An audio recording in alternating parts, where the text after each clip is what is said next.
우리 옆에 분들한테 이렇게 인사하시겠습니다. 믿으면 하나님의 영광을 봅니다. 인사합니다. 믿으면 하나님의 영광을 봅니다. 설교를 시작하면서 제가 사진 한 장을 여러분들에게 보여드리겠습니다. 이 사진은 무슨 사진일까요? 안마기 같아요? 우리 여성분들 선탠하는 선탠기 같습니까? 무슨 기계일까요? 이게 안락사 캡슐입니다. 이제 이번 달부터 스위스에서 이 안락사 캡슐을 통해서 사람들이 죽을 수 있도록 허용이 됩니다.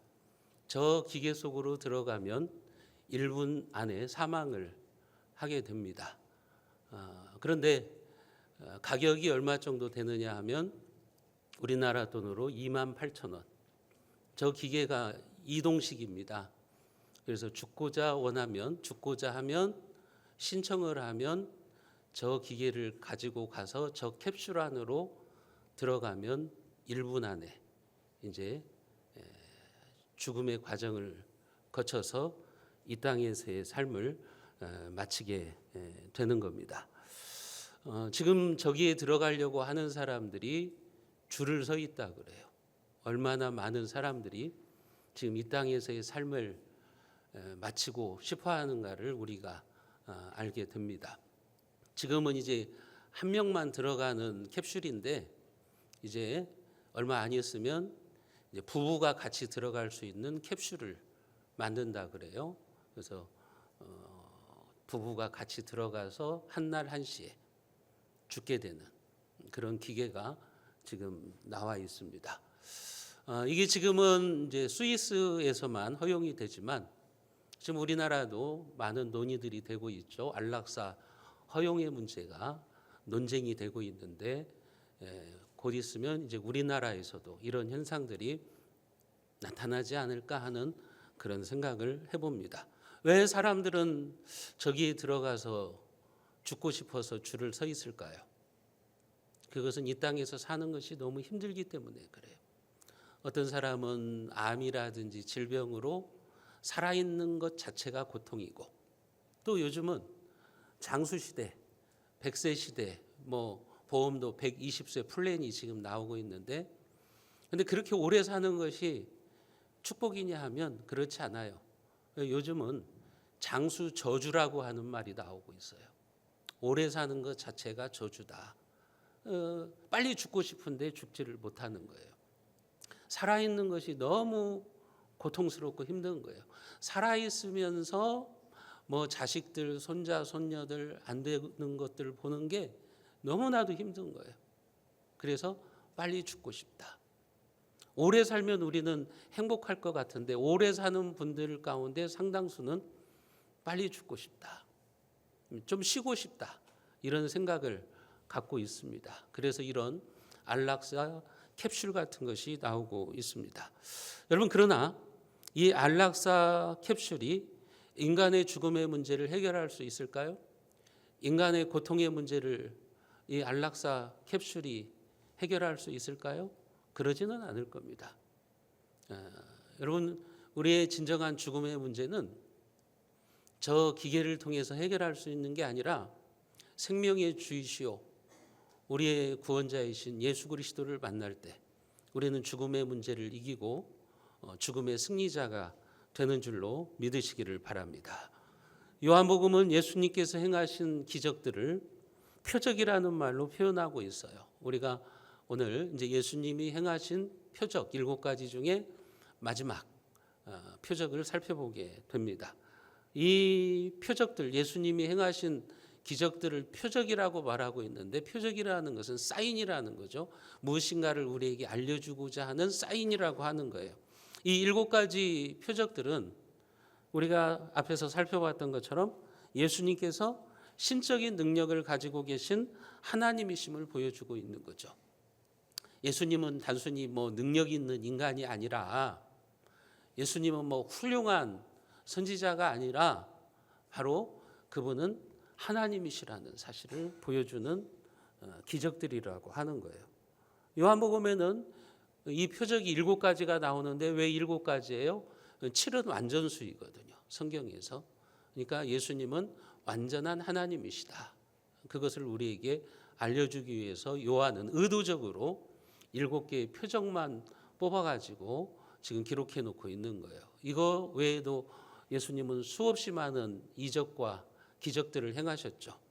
요한복음을 기록한 요한은 문학적인 장치를 쓰고 있는 거예요. 의도적으로 7개를 뽑아가지고 7개의 이 표적들을 통해서 예수님이 바로 신적 능력을 가지고 계시는 하나님이시라고 하는 것을 우리에게 알려주고 있는 겁니다.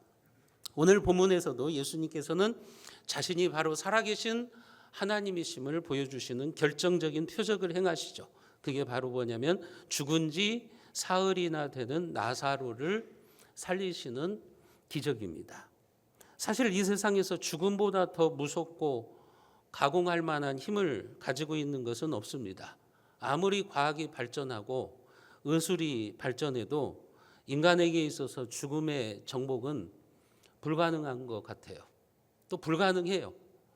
아무리 지금 2030년대까지 미국의 바이오 제약은 인간의 노화를 늦추겠다.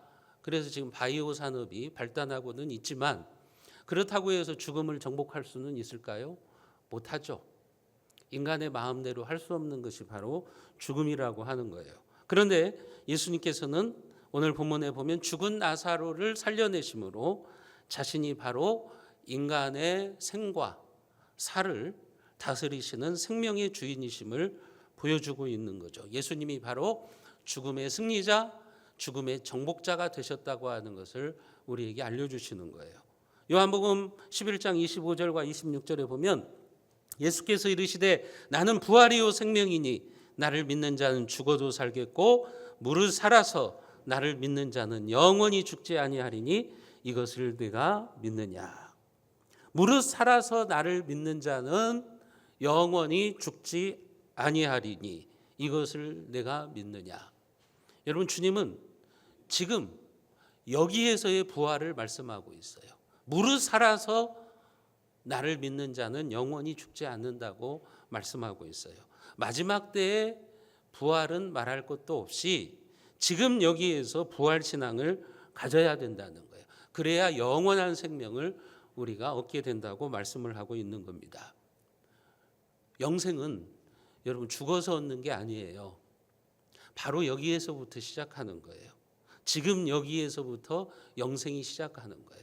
왜냐하면 지금 우리가 예수님을 믿으면, 생명의 주인이신 예수님을 믿으면 그 영원한 예수의 생명이 내 안에 들어오는 거예요. 그러니까 예수를 믿는 순간부터 영원한 생명이 시작되는 거예요. 죽어서 우리가 영생을 얻는 게 아니라 예수님은 분명히 말씀하시죠. 무릇 살아서 나를 믿는 자는 영원히 죽지 아니하리라. 그렇기 때문에 여러분, 영원한 천국과 영원한 지옥은 죽은 다음에 결정되는 게 아니에요. 바로 여기에서 결정되는 거예요. 바로 여기에서 여러분들이 예수님을 믿으면 영원한 생명을 얻게 되는 것이고, 바로 여기에서 우리가 예수님을 믿지 않으면 영원한 멸망을 향해서 나아가는 겁니다. 죽은 다음에 결정되는 것이 아니라고 주님께서는 분명히 우리에게 가르쳐 주시고 있는 겁니다. 그러니까 죽은 나사로가 살아나는 사건은 2000년 전에 나사로만을 위한 사건이 아니라 그 사건은 바로 지금 여기에 있는 여러분들을 위한 사건이고, 오늘 우리에게도 부활의 주님을 만나게 하는, 죽음의 정복자이신 주님을 만나게 하는 사건이라고 하는 것을 여러분들이 기억하셔야 됩니다. 여러분들은 지금 여기에서 영원한 생명을 얻으셨나요? 지금 여기에서의 부활을 경험하고 계십니까? 그렇지 못하다면 심각합니다. 지금 여기에서 영원한 생명이신 주님을 만나야 되는 거예요. 그분을 믿고 살아가야 돼요. 그래야 영원한 천국이 우리의 것이 되는 거죠. 오늘 이 7번째 표적, 예수님께서 죽은 나사로를 살리시는 이 기적의 배경이 뭡니까? 어느 날 나사로가 위독하다는 소식이 예수님께 들려왔어요. 나사로의 누이인 마리아와 마르다가 예수님에게 사람을 보냈어요. 이들은 예수님과 아주 친한 사이였습니다. 이들의 집은 베단이라고 하는 곳에 있었는데 예수님께서는 예루살렘으로 가실 때 이들의 집을 자주 방문하시고 신방하셨습니다. 예루살렘으로 올라갈 때 이 베단이라고 하는 마을을 이제 지나가야 되는데 이 베다니는 예루살렘에서 약 3km 정도 떨어져 있는 마을입니다. 예수님이 이 베다니라고 하는 마을에 오면 이 나사로 그리고 그의 누이들인 마리아와 마르다가 예수님과 예수님의 일행을 환대했어요. 예수님이 오시면 꼭 자기 집에 모시기를 원했어요. 예수님이 그래서 예루살렘으로 가실 때는 항상 베다니에서 이들에게 후한 대접을 받습니다. 나사로와 마리아와 마르다는 예수님과 예수님의 제자들을 위해서 식사를 대접해드리고 잠자리를 제공하고 오늘 우리식으로 말하면 여러 가지 편의시설을 제공해주는 그런 일을 했던 가정입니다. 그래서 5절 말씀에도 보면 예수님은 그들을 사랑하셨다. 지금 그렇게 성경은 기록해 놓고 있어요. 예수님을 잘 대접하는 이 가정. 그래서 예수님은 이들에 대한 애착이 있으셨죠. 사랑이 있으신 겁니다. 그런데 어느 날 나사로가 죽을 병에 걸려서 죽어가게 되자 그 누이들이 예수님에게 사람을 보내서 예수님 빨리 좀 오십시오. 빨리 우리 집으로 신방 좀 모십시오 하고서 요청을 한 거예요. 3절에 보시면 이에 그의 누이들이 예수께 사람을 보내어 이르되 주여 보시옵소서 사랑하시는 자가 병들었나이다. 여러분 예수님께서 나사로가 지금 병들어서 죽게 되었다는 소식을 들었잖아요. 그러면 예수님이 사랑하시는 자가 지금 죽어가고 있다고 한다면 상식적으로 어떻게 하셔야 됩니까? 즉시 가시더라. 그냥 모든 일을 제껴놓고 예수님이 가셔야 되잖아요. 그런데 예수님께서 엉뚱한 대답을 하십니다. 4절에 보시면 예수께서 들으시고 이르시되 이 병은 죽을 병이 아니라 하나님의 영광을 위하며 하나님의 아들이 이로 말미암아 영광을 받게 하려 함이라 하시더라. 이게 무슨 말입니까? 지금 예수님은 나사로가 죽게 되는 것은 하나님의 영광을 나타낼 표적이다. 내가 하나님의 영광을 드러내게 되는 사인이다. 이렇게 얘기를 하시는 거예요. 사람들은 못 알아듣겠죠. 왜 예수님이 저러시지? 예수님이 엉뚱한 말을 하시지? 사랑하는 나사로가 죽게 생겼으면 즉시 가셔야 되는 거지. 빨리 달려가셔야 되는 거지. 왜 이런 말을 하시는 거지? 의아해했을 거예요. 게다가 6절 말씀에 보면 나사로가 병들었다 함을 들으시고 그 계시던 곳에 이틀을 더 유하시고 그냥 이틀 동안 계시는 거예요. 뭐 바쁜 일이 있는 것도 아니에요. 뭐 급한 일이 있는 것도 아니에요. 그런데 지금 마리아와 마르다는 좀 빨리 와달라고 요청하고 있는데 예수님은 이틀을 더 거기에 계시는 거예요. 그냥 의도적으로 일부러 지금 늦장을 부리시고 계시는 거예요. 예수님께서 일부러 지금 이틀을 유하고 계시는 거예요. 그러나 여러분 한번 생각해 보세요. 나사로의 식구들은 그 이틀은 견디기 힘든 시간입니다. 얼마나 애간장이 타는 고통스러운 시간이겠습니까? 오빠가 죽기 전에 예수님이 오셔야 되는데, 우리 오빠가 숨을 거두기 전에 예수님이 오셔서 뭔가 조치를 취하셔야 되는데 하면서 예수님이 오시는 방향을 보면서 눈이 빠져들어 기다렸을 거예요. 예수님을 기다리고 안 오시는 거예요. 지금 올 시간이 되셨는데 행히 오시려나 하고 쳐다보는데 예수님은 안 보이시는 거죠. 그렇게 지체하는 시간에 나사로가 죽어버린 거예요. 마리아와 마르다는 지금 속이 타들어가는 심정인데 예수님께서는 늦장을 부리시고, 그리고 그때 나사로는 죽고 마른 거죠. 마리아와 마르다의 입장에서 보면 얼마나 서운하겠어요. 여러분들이 목사인 저에게 긴급하게 신방을 요청했는데 별 사정도 없이 목사가 늦게 간다고 생각해 보세요. 얼마나 섭섭하겠습니까? 교인들 중에 보면 그런 교인들이 있어요. 병원에 입원해서 치료를 받는다든지 수술을 앞두고 계시는 분들이 있는데 목사한테 말도 안 해요. 목사한테 말도 안 하고 이제 흘려보내요. 다른 사람들한테 흘려보내가지고 목사가 이제 늦게 병원에 가게 되는 경우가 있어요. 그러면 입이 툭 튀어나와 있어요. 왜 이렇게 늦게 왔냐는 거죠.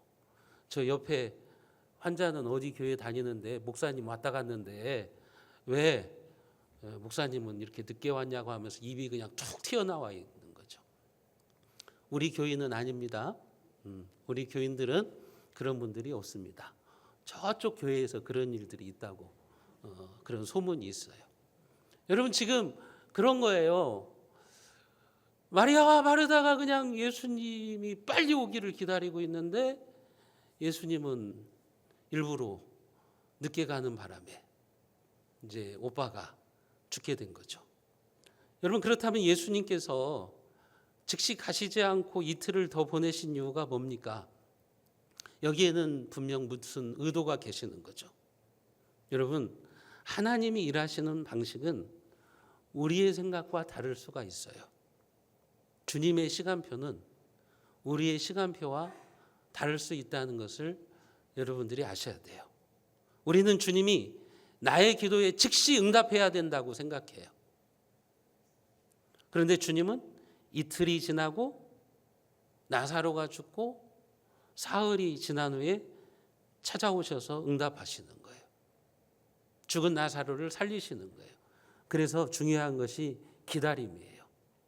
우리가 기도할 때 주님께서는 즉답도 주세요. 즉답. 예스 하고 바로 응답하시기도 하지만 때로는 웨이트, 기다려라. 아직은 내 때가 아니다. 기다려라.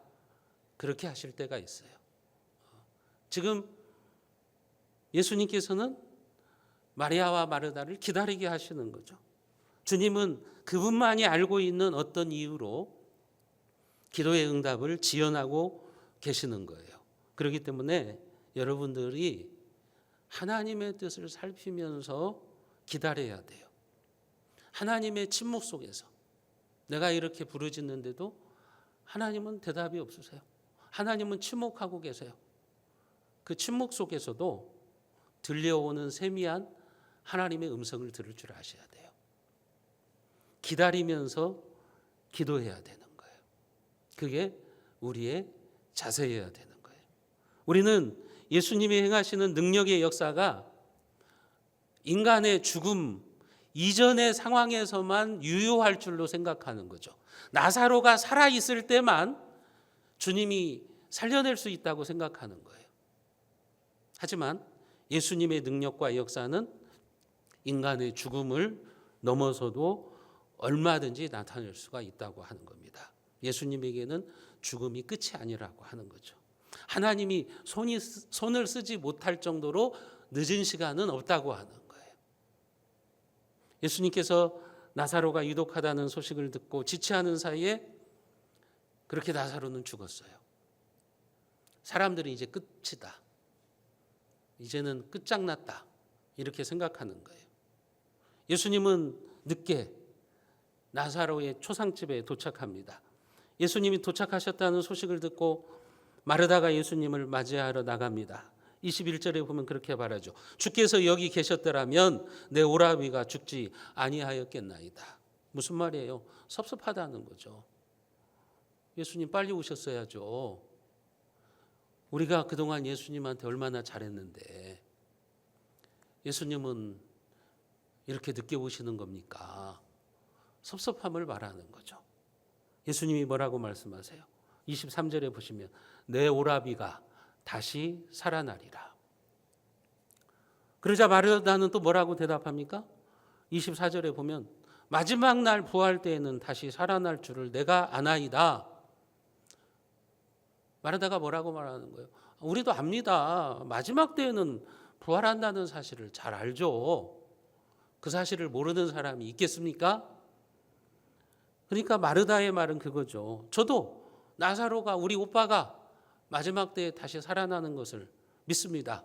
그러나 지금은 아닙니다. 그런 의도죠. 이것이 당시에 사람들이 가지고 있었던 부활관이에요.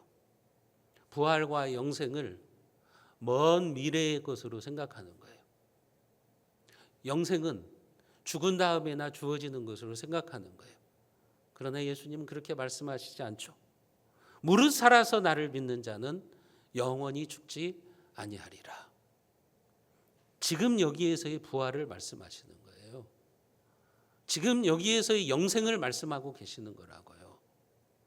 그것을 드러내기 위해서, 그것을 알려주시기 위해서 예수님이 죽은 나사로를 살리시는 거라고요.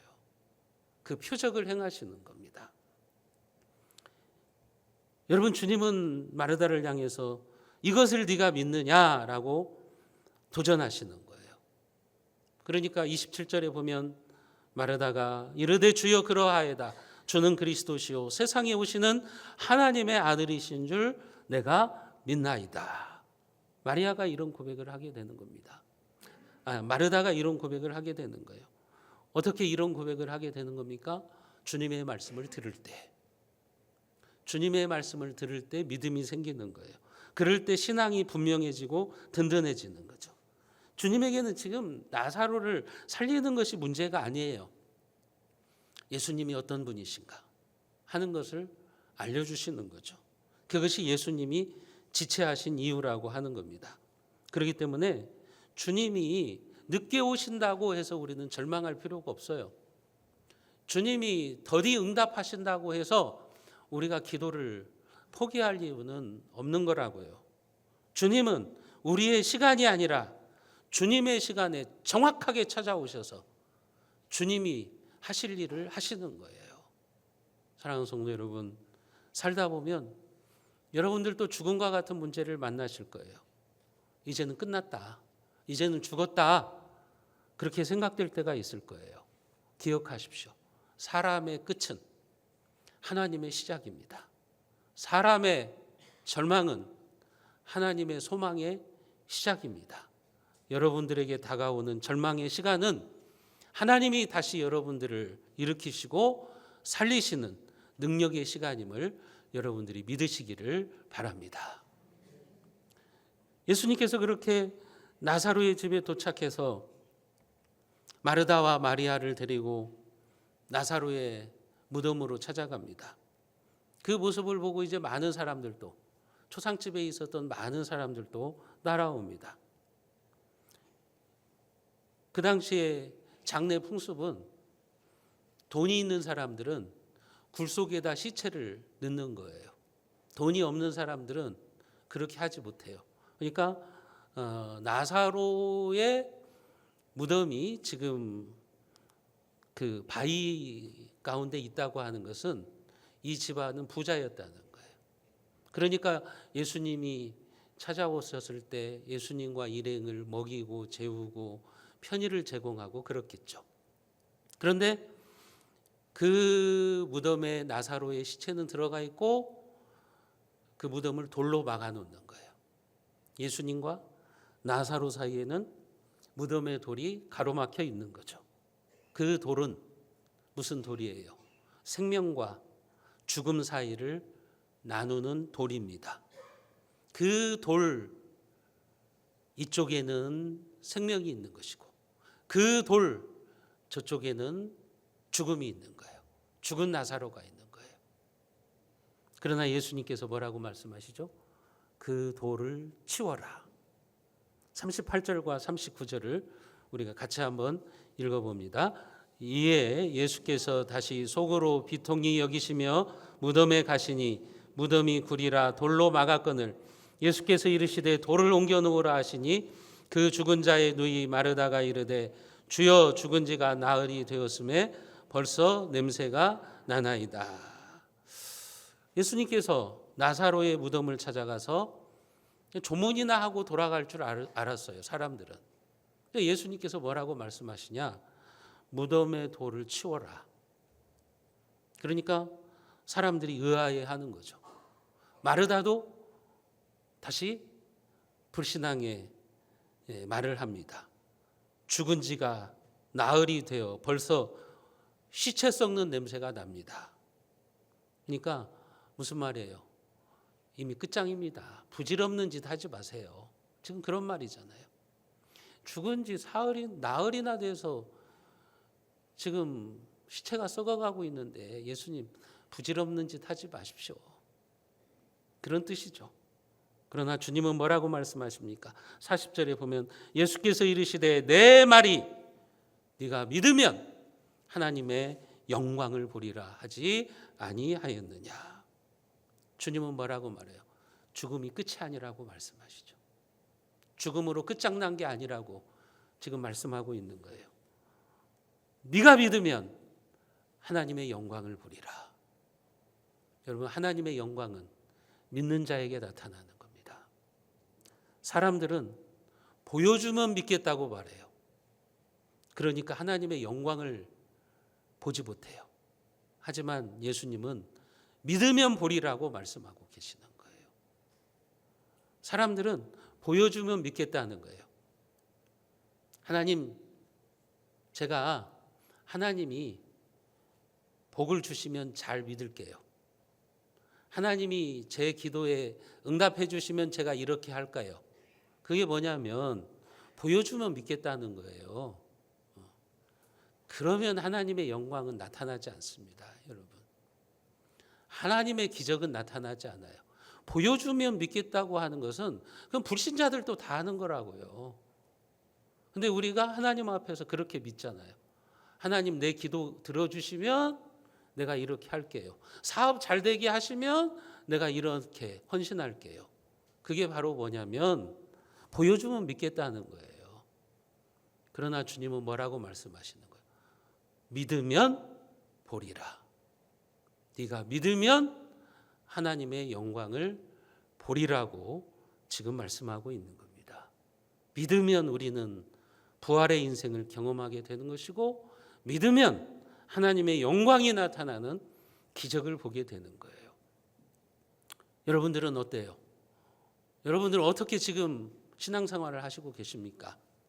보여주면 믿겠다예요? 아니면 내가 믿어서 하나님의 영광을 보겠다고 하는 거예요.